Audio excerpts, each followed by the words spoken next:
mysteries. So the Mishnah, this is Perek Hazov. So I have to give you at least some background so you understand what we're talking about.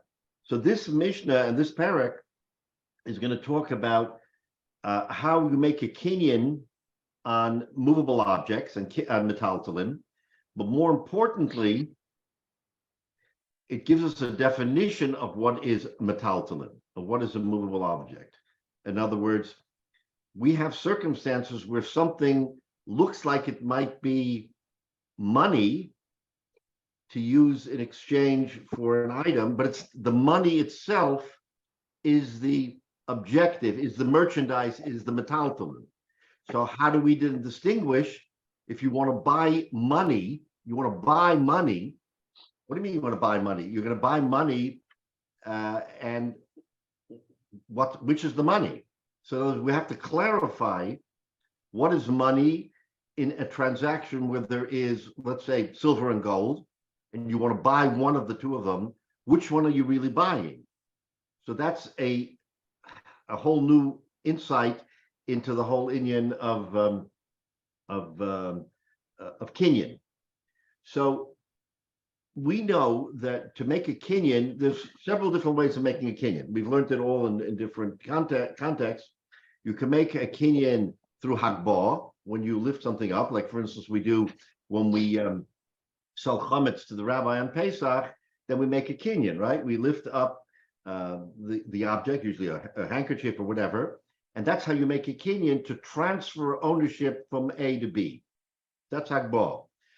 One question on that, just sort of, and I'm sure at some point it'll come by, might be 6 months from now, which is the idea of the hagbah. I find it very interesting is that in the case of Mechiras Chametz, we're picking up an object that has nothing to do with what's actually being transferred, and yet there are other times where hagbah, if I remember correctly, has to refers to actually moving, somehow lifting or pushing the object being sold or borrowed or whatever.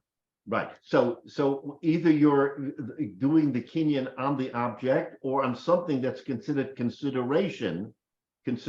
So when we lift the handkerchief, that's consideration for the transfer of the chametz. It's not the chametz itself, which you're right. In some cases, you actually make the hagbah on the item that you're actually dealing with.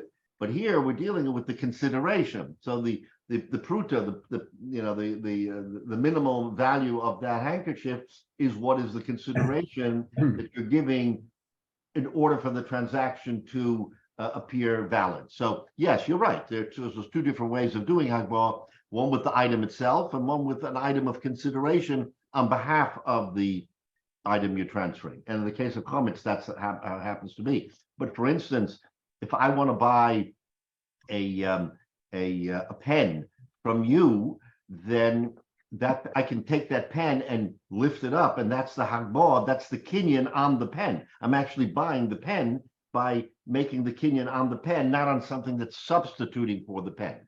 But so there's a distinction. That's correct. So one form of kinyan is hagbah. A second form of kinyan we know is called meshicha, and meshicha is basically pushing or pulling, and meshicha oftentimes is reserved for items that are heavy, that it can't be lifted. For instance, if I sell you a cow, you can't lift the cow, so you take it by the rein or the bridle, and you walk a pace or two with it. Meshicha is now that is the appearance of acquisition. It's a kinyan. It's called meshicha because you're pushing it, or you can push or pull either way. Then the third form is what we call mesira, and mesira, while it's similar to meshicha, is really not a lifting and not a pushing, but an actual handoff, if you will. So you give mesira, you're handing it off from me to you or whoever it is, and that mesira doesn't have to be lifted in the sky. It doesn't have to be done anything. It's just the handing off, and that becomes the kinyan. All right. So we have the three forms of kinyan. Now we're going to somehow superimpose this on our Gemara. One other thing that we have to keep in mind before we get into the Mishnah is that because we're dealing with money, in this case, kesef and zov, or copper, or different, as the Mishnah will teach us. So when you have two forms of money, one is going to be the actual object of the kinyan, and one is going to be the consideration, the money, the payment for the kinyan. The question becomes, when on that timeline does the kinyan happen? This is very important because the Mishnah is going to introduce us to a concept that says as follows. If you and I are doing a transference, okay, we're going to do a kinyan here, and I'm going to give you money, and you're going to give me the object, the actual consideration, the merchandise. When is the kinyan chal? Is the kinyan chal when I hand you the money, or is the kinyan chal when you give me the merchandise, or is the kinyan chal when both happen? The money is transferred, money is transferred, and the object is transferred. So the Mishnah makes a very profound statement and tells us, as we'll see, the kinyan happens as soon as the merchandise trades hands. So if I'm selling you a pen and you take the pen but haven't given me the money, the kinyan already happened. You are the owner of the pen, no retraction. It has to finish by giving me the money, but the money now becomes irrelevant to whether or not the kinyan happened. Now that's a very profound thought, because at least on the surface, wouldn't you think that a transaction happens when the transaction is completed? I give you the pen, you give me the money, fine, we go home. Says the Mishnah, no. As soon as I give you the pen and you receive the pen, you own the pen, the kinyan has happened. It just has to finish, but it's not relevant to the actual transaction. The transaction is complete. That is not a concept that we necessarily understand in our common law. In our common law, you got to pay for the transaction, right? And the thinking is, if you don't pay, no transaction. So in a way, our common law puts the emphasis on the payment to complete the transaction. The Mishnah tells us the other way around, that the transaction happens as soon as the chayfetz, the movable object, is transferred, even if the other has not. And the Mishnah is going to give us the ramifications of that, and we're going to see what that means if you want to renege or do something else before having completed the payment, what's valid, what's not. Okay. So Go ahead. why don't we break it up into two parts? Because the minute you give somebody the chayfetz, in effect, you owe the payment. Right. So you're in a different phase of the situation. The kinyan can still go through and you just owe money for the Right. But let's say at that point you walk away and we don't complete the transaction, and then the question will become, did this actually happen? Was there a transaction, or is a transaction in abeyance? And the Mishnah is telling the transaction happened. It already happened. Yeah. It's over. It has to fulfill itself, but you can't. And the key question was, can you retract? Okay, so that's the quick. Can you retract? Says the Mishnah, as soon as you convey the chayfetz without the money, you can no longer retract. On the other hand, if I give you the money first, and you're supposed to give me the chayfetz, and then there's a change of mind, you can retract. That's exactly the point. You can retract if you only gave the money and not the chayfetz. But in our common law today, it is broken in two parts. When you go buy a car, I mean, the minute you drive it over the curb, even though you owe the bank, 90% of the price of the car, the minute you sign, you basically are now obligated as a loan to be paid to the bank that lent you the money. So it is two separate things, even in US law, or even if you buy something in a store and you say, I want to go out in front to make sure it fits on the car or whatever it is, you still, at that point, you owe money. But do you own the chayfetz?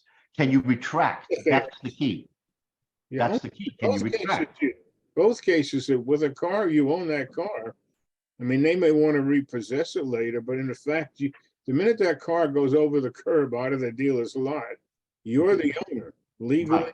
Right. Let's say the other way around. I was in the Right. dealership and I was paying cash, and I said to the dealer, "Here's the money," and he takes the money. Is there a transaction or not?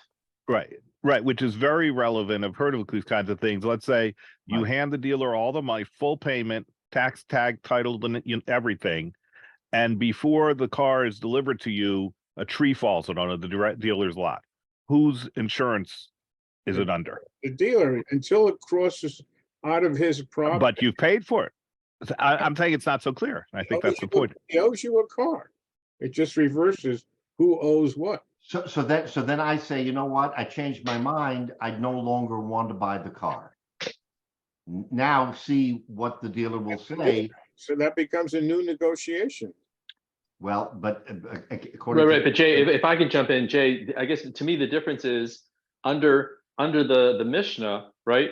If you want to buy a car, you say, I love this car, I'm buying this car. You get in the car, you drive it around the lot, and then you come back and say, you know, on second thought, I've changed my mind. That doesn't work. According to the Mishnah, you now own the car. It's just a question of you paying for it. Right. Whereas the other way around, you come in, I want the car, you pay for the car, right? According to the Mishnah, if I walk into the dealership and say, here's my $10,000, my $40,000 cash, I want the car, and then 10 minutes later you change your mind, you say, no, on second thought, I don't want it. So the Mishnah says, you never owned the car, there was no kinyan, so you can simply walk away. Whereas here, under civil law, if you go in and give the $40,000 and sign all the paperwork and the dealership said, yep, happy to tell you the car is yours, and then you change your mind, okay, you still purchase the car.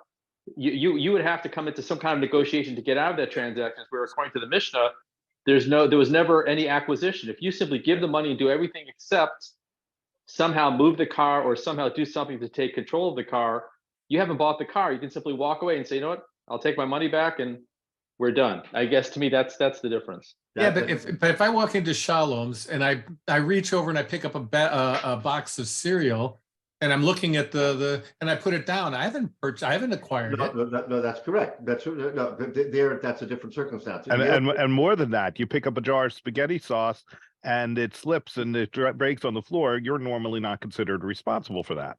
Right, but that's a really different set of facts. What we're talking about when two people, the transaction has not even reached the point of you're at the register, you want to pay, etc. So that's a preliminary. But when you're at the register and you want to pay, so then at that point, once you take the merchandise, you put it in your bag and everything else, then that's the appearance of ownership. You've now owned the jar. You have to pay for it, and then if something happens, then of course then there's a discussion. So if I've already own it and it's mine, and something happens to it, that's on me. It's not on the seller. But again, the point being that there are two distinct parts of this transaction, and the Gemara, the Mishnah, and the Gemara following will tell us that the merchandise transference is the key to the transaction. The only question is that we're going to delve into what's the merchandise, because we're talking about, as the Mishnah starts off, with what we would call two forms of consideration: gold and silver, copper and silver, or even two non-monetary items that you're going to exchange for each other. Right?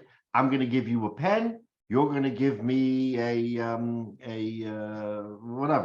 chayfetz. In other words, it's two metaltalin, even without money, and we have to distinguish which is the money and which is the chayfetz, because once the chayfetz transfers, it doesn't matter if the money has transferred. So even in two objects that we want to trade for each other, or basically you sell it to me and I sell it to you, which is the chayfetz?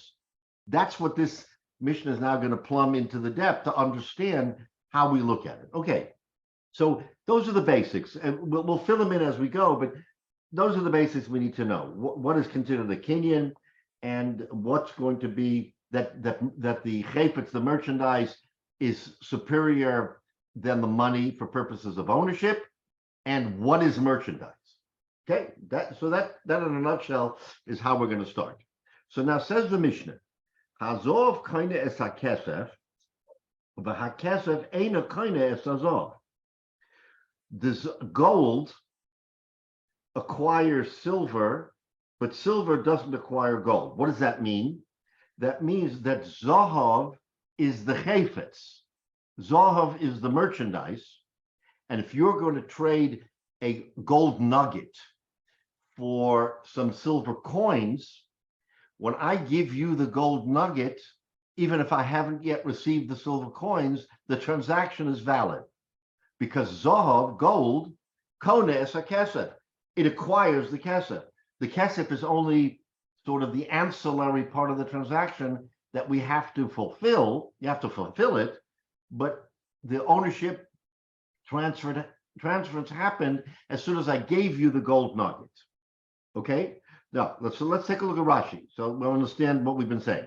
Hazov kona es hakesef, halokeach dinrei zahav tevuhim bedinrei kesef. If someone acquires gold dinorim for silver dinorim, v'nosalo dinar zav, and Reuven gave Shimon the dinar of zav, meshiches hazav koines hakesef, the meshicha, in other words, the kinyan, the acquisition of the zav, automatically the other person koines hakesef, he will acquire the kesef even if he didn't get it yet. Okay. But it's chayev lo, and he owes it to him. In other words, at that point, he can no longer say, "Nah, I don't owe you this money." Of course, you owe him the money because you acquired the merchandise, and the merchandise seals the deal. Mishekibril dinei zav. So when he accepts the dinorim of zav, losses lo dinar kesef, he has to then give the other person the dinarim kesef, ve'eni yochel lachzabo, and he can no longer retract and say, I changed my mind, I don't want this transaction, because you already made a kinyan. Assuming he made the kinyan of Hagbo, Mashicha, whatever it was, he made the kinyan, and all is left is for him to pay the money, even though he hasn't paid it yet. Avol, but says Rashi, hakesef ene kones azov.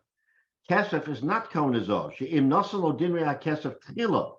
Let's say the first part of the transaction was I gave you silver coins.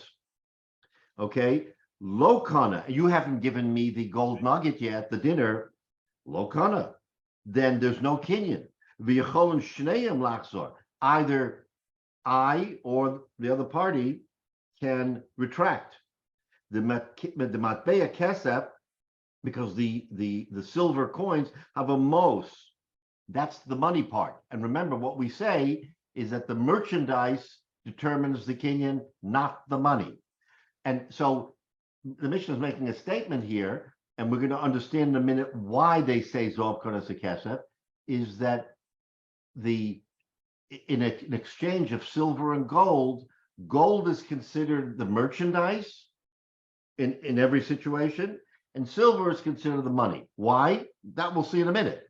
But that's the nature of the two coins, is that silver is the currency that we work in, right? And the gold isn't currency, it's merchandise. And that's why hazov koine es hakesef, v'hakesef eina koine es hazov. So he says, Mishum decharife linosen b'hatzov, v'dina zov eina ela kishar metaltalin. He says that dinner of zov, even though it may be more valuable, is just like any other metaltalin, upeiros, or fruit. Umos eina konos, and money is not koine acher yimshach hametaltalin. And the money itself doesn't seal the deal until you've already transferred the chaypetz, the metaltalin, al meshichas hametaltalin. But once you make the meshicha or the hagbo, whatever, kone. Ve'en eched mehem yachal lachzor. U'begamar mefarish tama. And the Gemara is going to explain in more depth why that is. So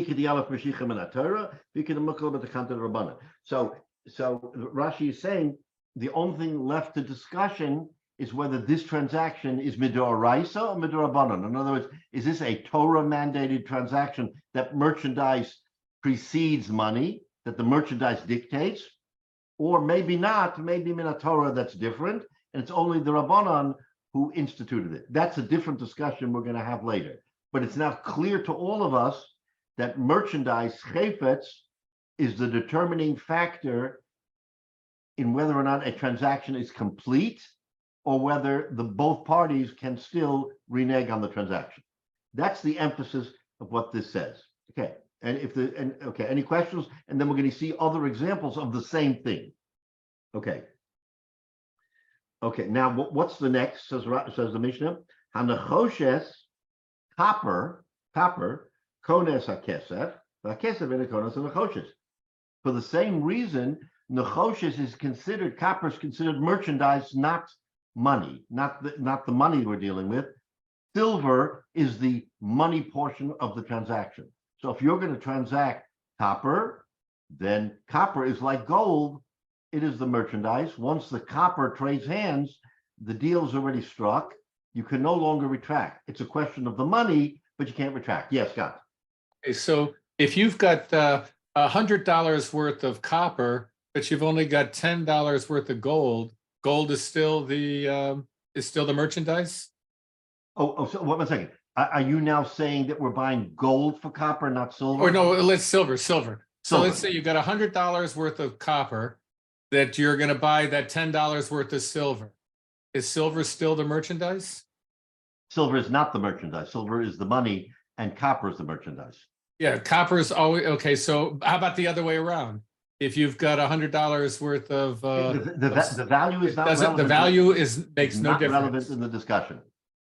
Yeah, the value is not relevant. What the Mishnah here is trying to tell us is sort of like a pecking order of how we look at in a general sense. How do we look at, if we see two people transacting, one person's got a bag full of copper coins, the other guy's got a bag full of silver. Forget about how much silver he has or copper he has. But you see these two bags of coins, you can immediately determine by looking at it that the copper is going to be the merchandise. And when that copper changes hands, as you watch it, you now know a deal has been struck. The silver hasn't been paid, but the copper has been transferred through Mashicha, let's say, or Hagboah. Deal is done. Now, this is pretty rudimentary. We're going to get into the more detailed nuances of this, but he wants to make this is the Tanna Kama. He wants to make a general understanding is that out there, if you have either coin for coin or metaltalin for metaltalin, how do you distinguish when the deal is done? Because to the observer, he's not going to know, when is the deal done? When does it happen?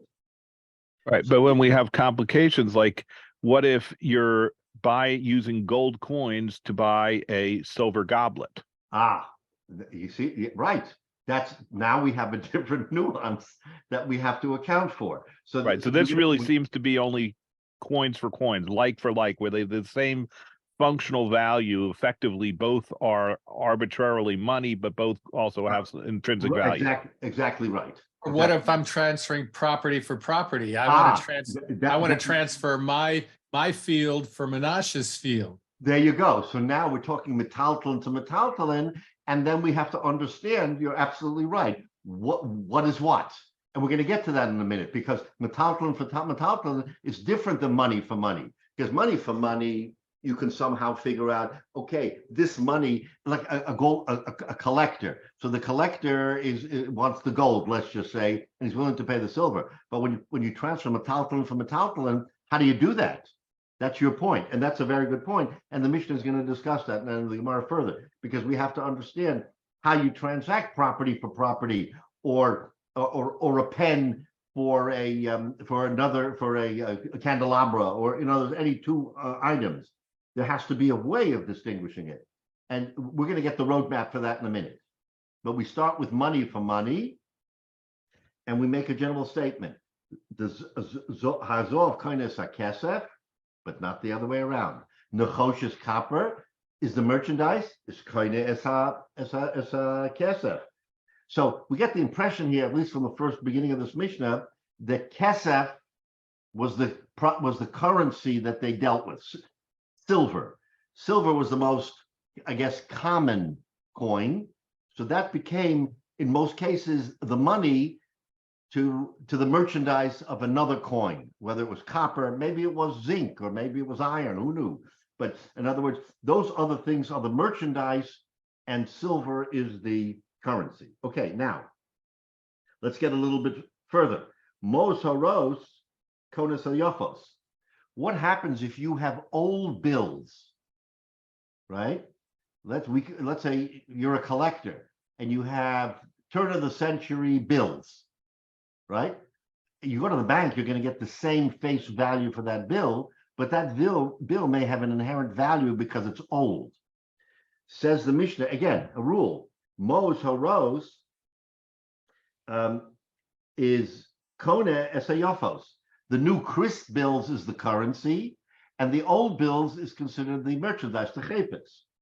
V'hayofos and konos haros. So if I have crisp new bills I just got from the bank, and I slide them over to you, and you're supposed to give me the rows, the old bills, is there a kinyan? Is there a transaction? No, because I gave you the yofos, the new money, but you didn't give me the rows, the old money. So again, the yofos, the rows are like the zav or the choshes, and the yofos is like the kesef, like the silver. Again, in the time of the Mishnah, when we were dealing, I mean, it wasn't as common. There weren't, maybe there were IOUs and checks and everything, but we're talking about the sort of less sophisticated transactions. People would come with a bag full of silver coins, and they would put them on a table and count them out and buy whatever it is, zov, nechoshes, old bills, you name it. So again, but here's one thought, and again, we'll probably get to it somewhere. You hit a very important point, counting out versus weighing out, because there's an issue ignoring, but they didn't have the bills, or at least not as we know them today. Everything, all the money was physical hard coins. physical money, right? Right. And so there's an issue. I mean, if you look even today, we still have a hint to it. If you look at the quarter where it has the U.S. quarter, it has the ridges around the edge. The idea being the old times people would try to shave off parts of a coin, but even just one moment. Yep.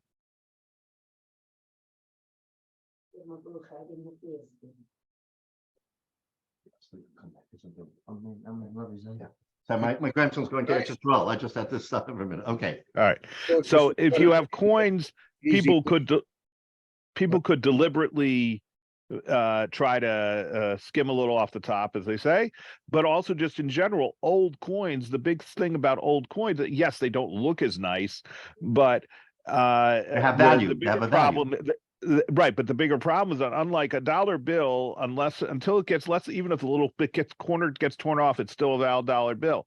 But a coin, if a little bit rubs off, and over time people handling it, little bits of the silver can chip off or whatever, it actually becomes in truth worth less. And that only shows that now you take this bag of 100 coins, and instead of it weighing the same as 100 new coins, it weighs a little bit less. And inherently it's worth a little less, and it has to be measured by weight rather than the number of coins. So I don't know whether that applies here, whether that's part of the difference in Raos and Yafos, but it's just a thought. Yeah. But Menashe, to your point, the Zohov, its value becomes a value not because of coin, but because of chayfetz. So the fact that the gold may have rubbed off a little bit from the merchandise is not as important, because you're not buying it for its value as Zohov, but you're buying it because it is a gold coin, and whether it has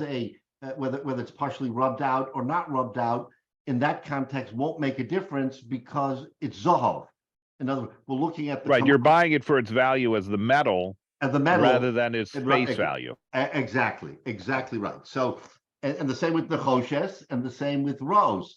You're buying it for its inherent value as an old bill. So if you go into the bank with an old bill, they'll probably give you more than the face value because it's considered a commodity that has value, and it's risen in value because of its age or for whatever reason. So I know when you look at a chart and you see, oh, I have an old $2 bill or an old penny, circa 1905.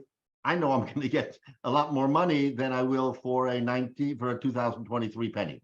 So again, we have to keep that in mind, but each case has a different nuance because, you start with Zol, then you go to Nechoshes, now we go to Rose, now we're going to go to another example in a minute. So each one requires some explanation as to why it's relevant in the Mishnah.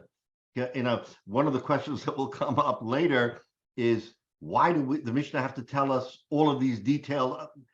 From one, we might be able to learn out all three. So why do we need this example, this example? So Rabbi Yehuda Anasi, when he was Masada the Mishnah, he put them in here because each one tells us a Chiddush. We're going to discover that in a little bit, but he didn't just do it happenstance. Oh, I want to repeat myself, so I'm going to start with Zov, then Nechoshes, then Rose, then something else. No. Each one has a particular reason why he put it into the Mishnah and what that tells us. Okay, so now we've given three categories, right? Zov, Nechoshes, and old bills. Now we go to something else that the term is known to us because once upon a... Can you just go over this again? Yes. So gold is the merchandise. Correct. And copper is the merchandise over Correct. silver. Over silver, right? Over silver, right. And old coins is the merchandise over new coins. Correct. Okay, but it seems kind of counterintuitive to me because it seems to me that gold would be the most valuable, and yet it's not the merchandise, silver is. I mean, gold is the merchandise. The merchandise. But it would seem that silver is more valuable than copper, but yet Right. it's not the merchandise. I think the idea is that silver is the default for coinage for the sake of coinage.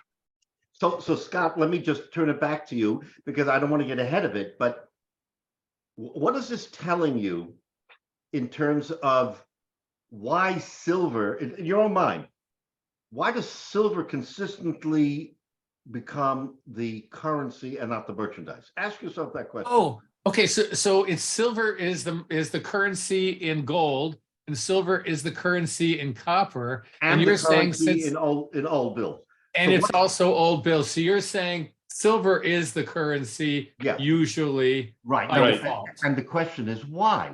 Why does the Mishnah say that? What do you think the reason? Now we're going to talk about that in a few minutes because we're going to understand why the Mishnah is saying that silver seems to pop up as the currency in almost every situation. Okay, but if you were to take copper and gold, we would be able to extrapolate on that, and we would think that gold would still be the merchandise. So hold on. Copper and gold is merchandise and merchandise in our definition. Right. And the Mishnah will tell us in a few minutes that when you exchange merchandise for merchandise, here's how you do it. So we're going to learn in a few minutes that if you transfer merchandise for merchandise, there's a different set of halachas than merchandise for money. Got it. All right, that makes sense. Right, that makes sense because we've defined copper as merchandise, gold as merchandise. Now I want to trade merchandise for merchandise. What do I do? Well, give me a minute and we'll see. The Mishnah tells us how to do that. But we're also going to understand shortly why silver is the choice for currency at that time. At that time, in the time of the Mishnah, why is everything why does everything focus on silver? All right, so let's go to Rashi here. And the Nechoshes, prutas from Nechoshes, a copper pennies. So in other words, they did have copper coins. Kona es hakesef. The Nechoshes, Kona es hakesef, says Rashi. Dinrei shel kesef, o kol matbeya shel kesef, kulam tam echad. Whether it's coins or in other words, anything silver. So he says dinarim or matbeya. I don't know. He's making a distinction between a dinar and a matbeya, but it's silver. All of them are required once the nechoshes trades hands. Kulam tam echad lahem. Misha tavu choshev l'tvoa habamos ve'ena kone. In other words, anything that you want to consider money, however, whether it's a dinner or coins or something else, a silver nugget, you name it, that's considered the money. Ve'ena kone. Transferring that silver does not seal the deal. Misha ein tovo choshev v'choref have a kaperis meshichen hu kiyam davar. But the object, the merchandise, is like fruit. Fruit you can't possibly substitute for money. You can't say fruit is money. It's a chayfetz. So the silver is buying the nechoshes, and the nechoshes in this example is like the fruit, is like the merchandise. Okay. So now we have those circumstances. Now let's go on to the Mishnah, and the Mishnah is going to introduce another coin whose name is familiar to us, although it's hardly used today. Asimon. Remember asimonim in Eretz Yisrael? We had this asimonim that we used for telephone or whatever it was. Basically, an asimon is a coin without a picture. It's a flat coin. It's faceless. It has no relief on it. So in the time of the Mishnah, they had asimonim. Says the Mishnah, asimon kones hamatbeya, v'hamatbeya and a kones asimon. So this asimon clearly is the merchandise because you can't use it as coin. And so if I give you the asimon, the deal is done. Now you just have to give me the money. But again, he's distinguishing which is the money, which is the merchandise. Okay.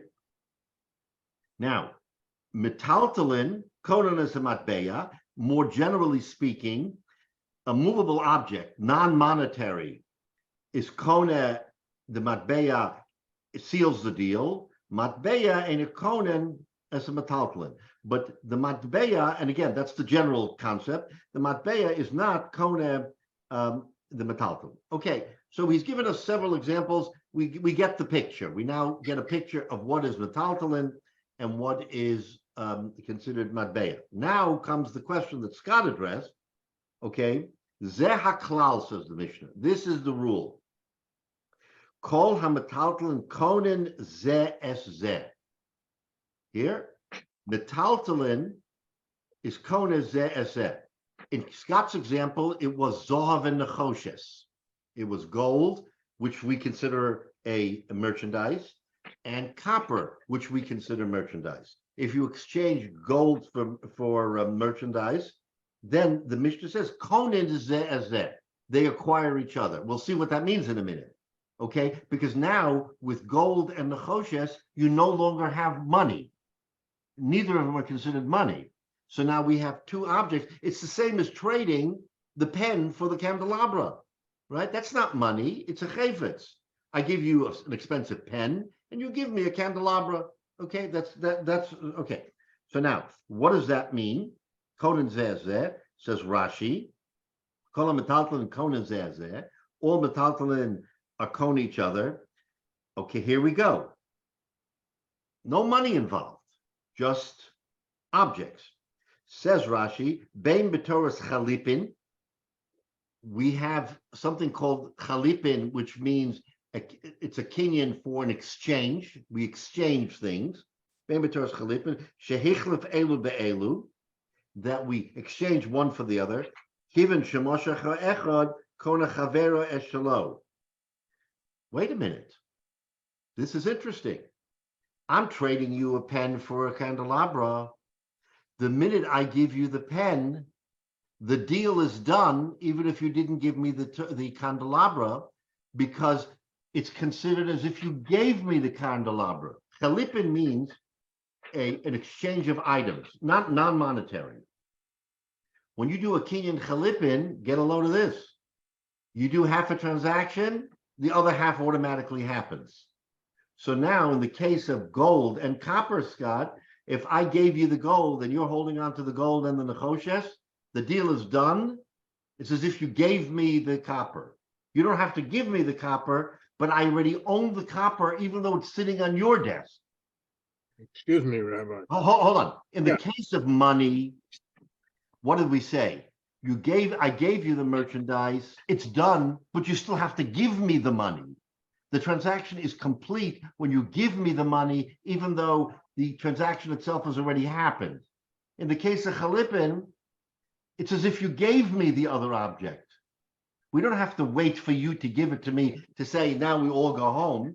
Not only is the transaction complete, but we can go home. But you're still holding the other object on your desk. Doesn't matter.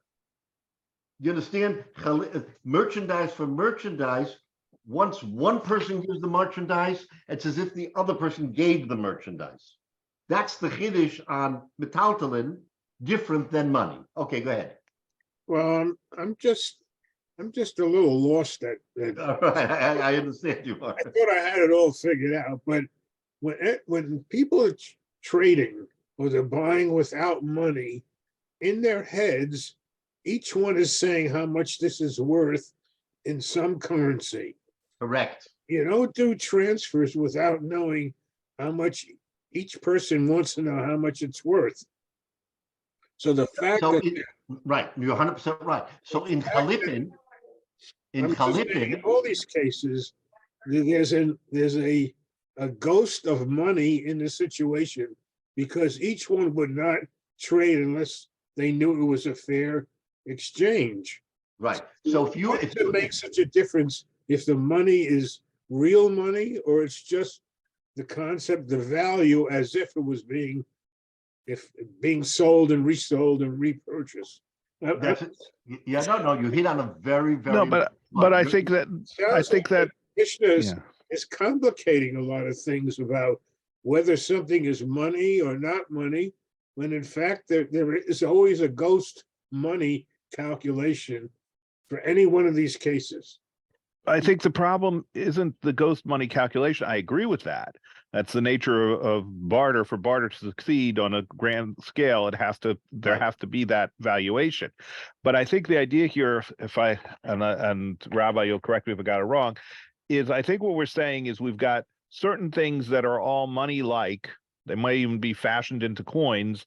The one that's closest to being standard money, which is silver coins at the time, then whatever the other item is the merchandise, and as soon as the merchandise is handed over, picked up, whatever, transaction is complete, even though the other person owes money, but it doesn't prevent, let's say, the person buying the metaltalin from making use of the object and so on. The transaction is considered a done deal. And that when you have two things that are both not standard money, then either object being moved or picked up or whatever seals the deal. Right. And so it's not even a question of whether it's worth money. That's a given in terms of the deal. Presumably, hopefully, person A won't let person B pick up that metaltalin unless they've come to an agreement on the valuation. But whether then that other half of it is more non-money metaltalin or is actually money doesn't in the end actually matter. Right. So, Jay, you hit it on the head, because let me just explain. This is this Mishnah is a primer at the time of the Mishnah. How are we going to deal in commerce? People are going to barter and sell and everything. It can't be hefker. There has to be some system. Here's the system. When you deal with money, real money, then silver is the currency and gold is the merchandise. Nechoshes is the merchandise. This asimon is the merchandise. Old bills are the merchandise. That's the rule. Now, any two people who want to transact know the rule. But wait a minute. But there will be barter. There will be non-monetary. Has to be translated into monetary. You're right, Jay. When you and I sit down to do a barter, aren't you and I really thinking, I'm going to give you a pen. This pen is worth $100. I'm going to get from you a candelabra. That candelabra is $100. If it wasn't $100, you and I have to work out a system by which you're going to give me the candelabra, and either I'm going to give you something else or you'll give me something else. So in barter, which is a big economy, right? Barter is a worldwide economy. People verbally or non-verbally, trade because the trade is equal. But the Mishnah wanted to tell us, you know what, guys? You're going to be out there doing transactions without any money. You're going to have to understand how to make that work. You're right, Jay. Then in the back of your mind, you're going to have to say, this is worth 100, that's worth 100, therefore we're making the trade. But there isn't 100, there isn't money. So the primer here is, when you have money, this is what you treat as metaltalin, this is what you treat as money. When there's no money, or in the case of Scott, where there's two currencies, you have to figure out what's what. The chiddush is when you have two non-monetary currencies, right, Scott? You have gold and nechoshes. Those are they're monetary, but non-monetary for purposes of trading, because kesef was the currency, not gold and nechoshes. So when we look at gold and nechoshes, we're not thinking money, we're thinking metaltalin, two items of metaltalin. What's the halacha on two items of metaltalin? Mishnah just told us. When you trade two items of metaltalin, whether they're actually zov and nechoshes or a pen for a candelabra, doesn't matter. You can trade them, and Rashi just started telling us by chalipin, barter, which means trade for trade, even though, Jay, there's money behind it, but the money isn't in the picture. What's in the picture is the chayfetz, and the Mishnah wants to make sure that all its constituents, meaning all the people at the time, understood that it wasn't money for money. It was chayfetz for chayfetz, which has a different halacha. Chayfetz for chayfetz has a different rule than money for chayfetz, right? Money for chayfetz, it's the chayfetz that dominates, even if the money isn't transacted, but you still have to pay the money. Chayfetz for chayfetz, it's as if I gave you the chayfetz, and even if you didn't give me the chayfetz back, it's as if you did. Different way of looking at it. So, it seems to me that that when the rules are the same, however I mean, chayfetz for chayfetz, and you say the kinyan, because we started with kinyan. When does the kinyan happen? So when it comes chayfetz for chayfetz, there's a rule about when the kinyan happens. When money is involved, there's rules about when the kinyan takes place. right. What's the big chiddush here of this whole Mishnah?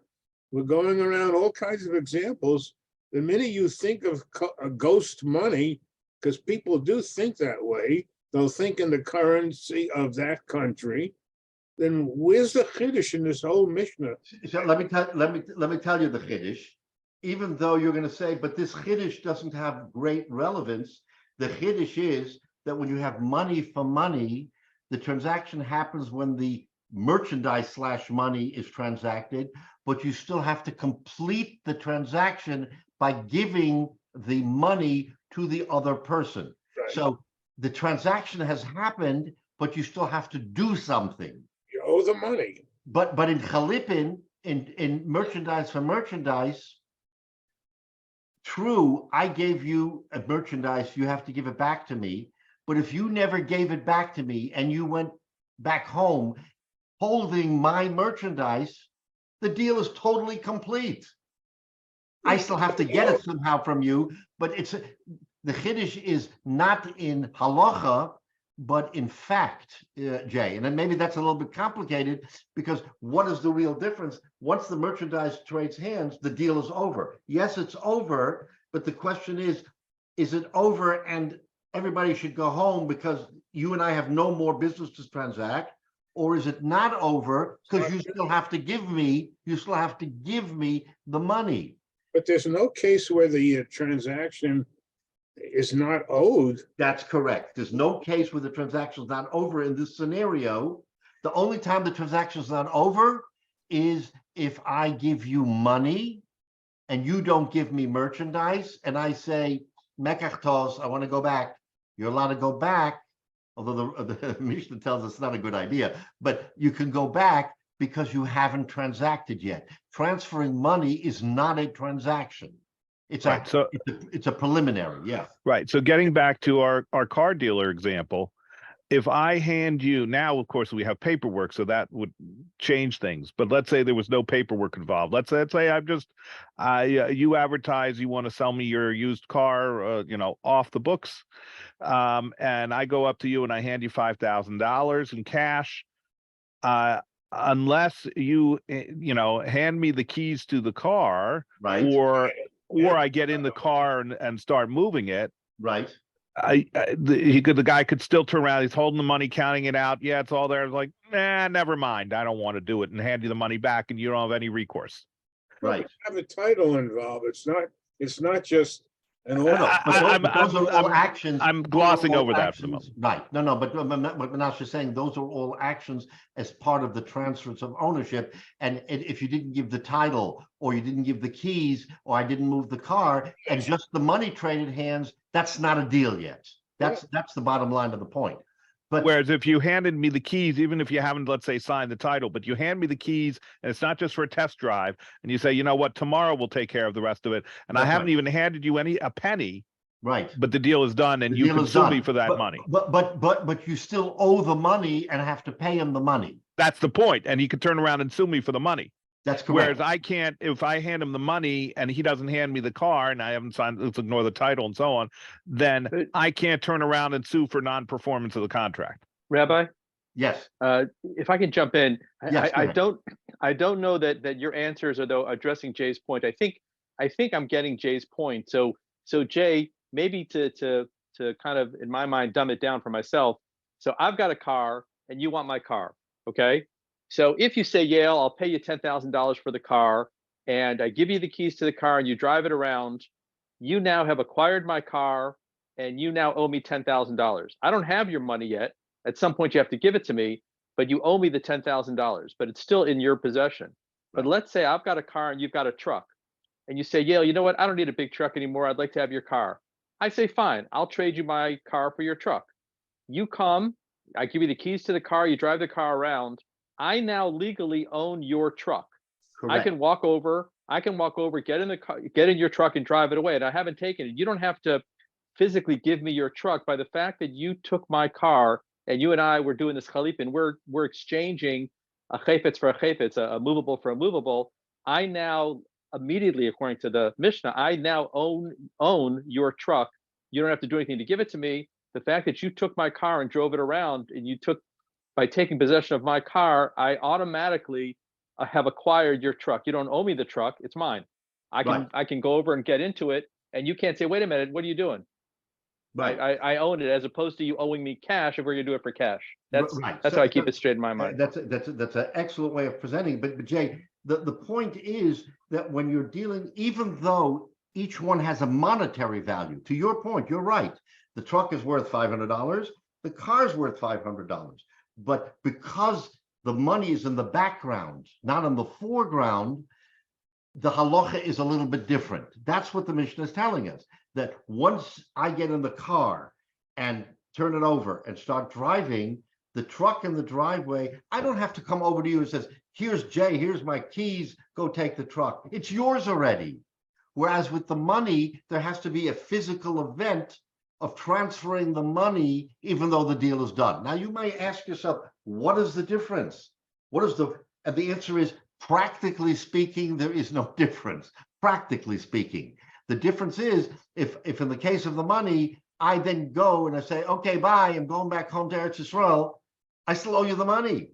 I mean, you can sue me and everything else because you haven't given me the money. Now, what happens with the truck? If I say, I want to drive my truck, you know what? Here's the car, and you haven't picked up the truck, and I'm going to and you're supposed to take the truck, and I'm going to say, bye-bye, I'm driving the truck away. Now you've committed gezela because he already owns the truck. You don't have to physically give him the keys or him get into the truck to drive it. It's his. It's parked on your property, but it's his. So you're over gezela. In other words, it's a nuance. I understand it's a nuance, but in the time of the Mishnah, that's how they had to instruct the populace, that you have to look at two chafetzim that are traded in barter a little bit differently than the exchange of an object for money. So let's just but there's two ways of doing it. There's chalipin. Now, listen, Jay, carefully, because your point is right in Rashi. So Kol Matalton Kona says Rashi, Bein B'Torah chalipin, shaliflach elu be'elu, kiven shemoshach ha'echad kona chaver shalo, or look at this, Bein B'Torah's damim, or we look at it as a monetary exchange. B'kama titin li shalach, b'kach. How much is your car worth? $100. The Zeh Chosav Omer, and the other one says, B'kama titin li shalach, how much is my truck worth? B'kach, $100. V'nisratu u'moshach ha'echad, and one of them does Mashicha, Niskaimu ha'devarim. Then the words are fulfilled, right? Period. End. So now the deal's done. The truck is still in my driveway, but it's yours. Whereas with the money, I have to actually transfer it to you. It's not yours while it's sitting in my possession. So It's yours, but it's not yours. In other words, you still have to get it. For money, you're saying the difference is for money to money, the transaction has to be completed. Totally. And money to Money to property doesn't have to be completed. that's correct. Once money is involved, there has to be a completion. Money to money or money to chayfetz, there has to be a completion. Chayfetz to chayfetz, it's over once one person does the kinyan. Yeah. Once he gets in that car, or once he does the hakbah. That's the chiddush, because That's the kiddush. you would say Exactly they're right. both the same. Yes, exactly right. And why that is, we're going to understand a little bit later, because the Gemara is going to explain it. But for purposes of the primer that the Mishnah is giving at the time, it's listing what is merchandise, what is money, how it's transferred, and if you have merchandise, and Rashi explains, you're kind of either through chalipin or through money, like you said, how much is this worth?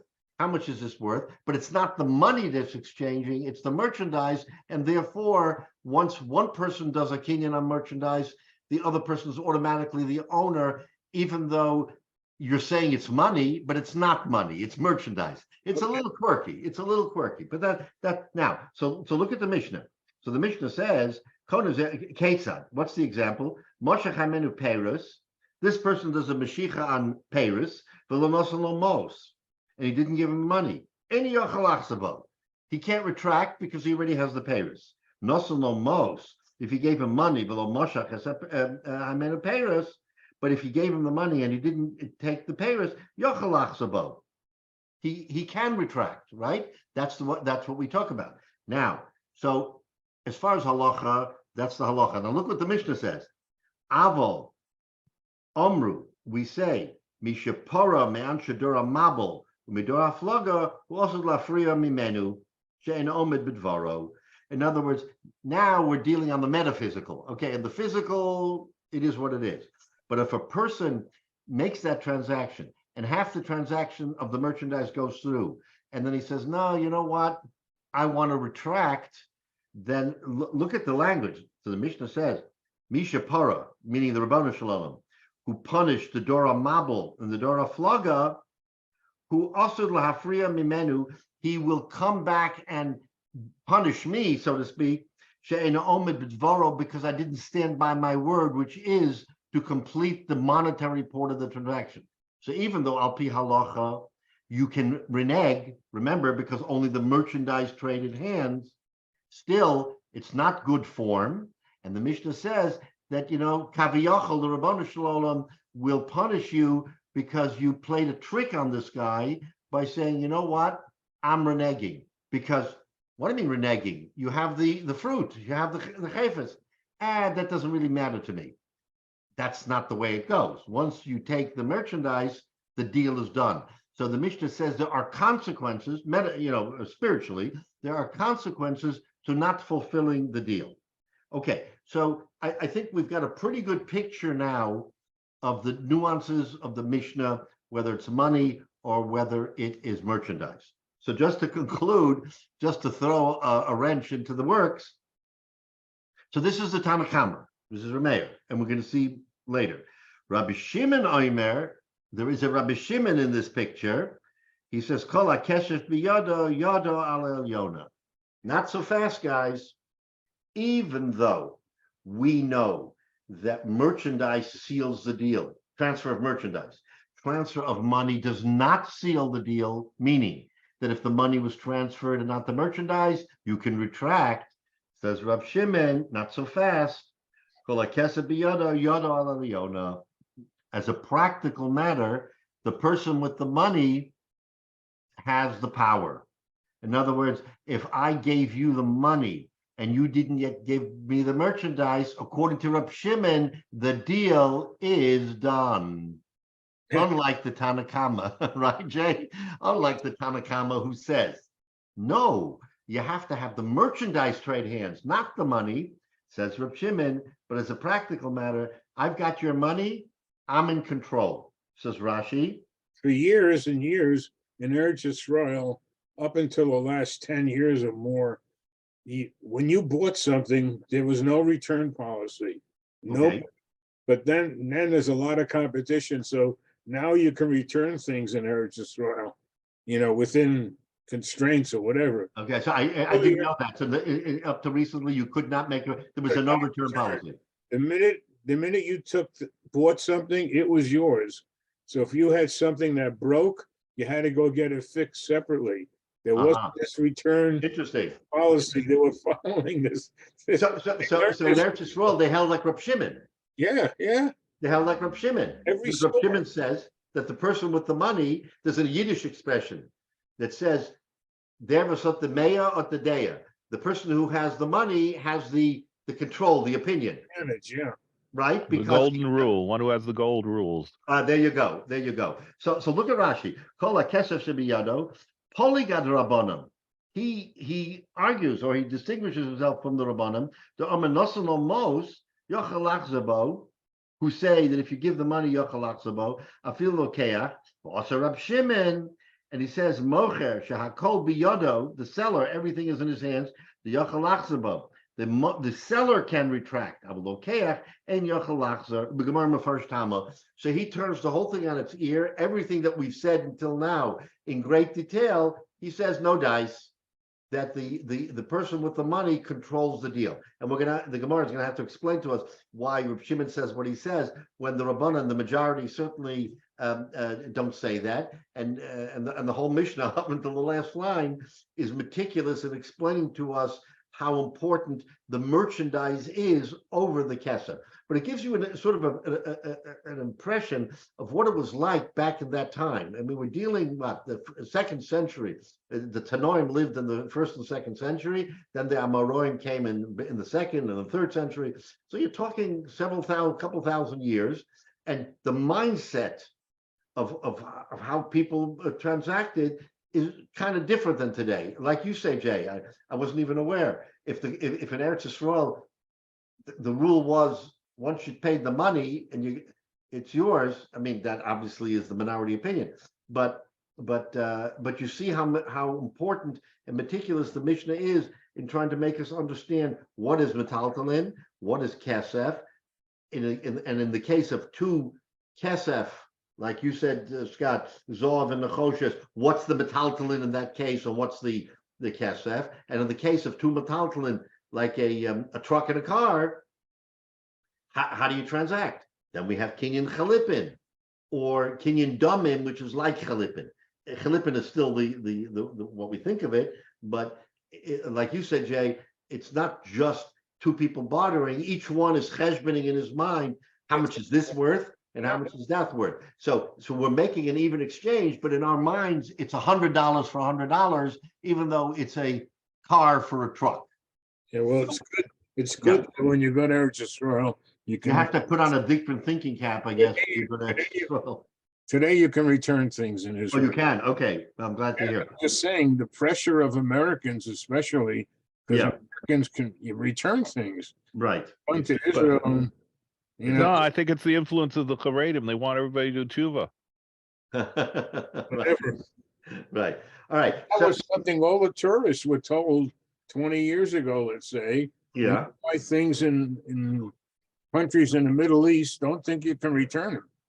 Because they have a different mindset. Exactly right. Different mindset. And it was including Israel at the time. Including Israel, right.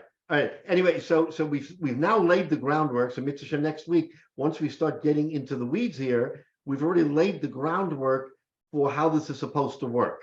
And of course, now we're going to get into the real nuances of what it means to trade coin and what it means to trade not coin. And it gets very fascinating. But you see how this is a totally different subject matter than what we've been doing till now. Bava Metzia, Samafkid. I mean, that's a whole different aspect of Bava Metzia. Now we're getting into a whole different mindset of Bava Metzia. Today, you also have the whole idea that you can buy and sell things online. There's not Right. any money. How does the whole How does that work? Exactly. interaction work?